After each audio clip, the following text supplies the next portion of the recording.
হালকা কালারের কেকগুলো দেখতে এত বেশি স্নিগ্ধ লাগে আর কেমন যেন চোখে একটা আরাম লাগে, তাই না?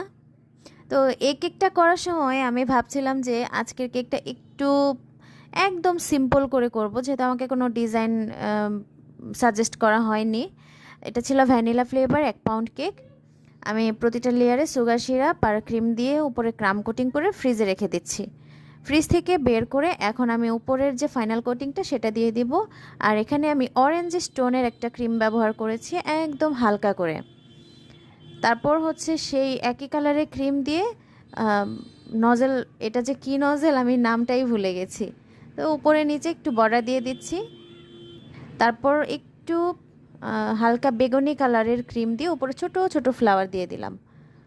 এই ফ্লাওয়ারগুলো, এই ক্রিমটা দেখতে, মানে এই যে পার্পল কালারের এই ক্রিমটা আমার কাছে এত ভালো লাগে। তো এই ছিল আজকের কেক। কেমন লাগলো সবাই অবশ্যই জানাবেন।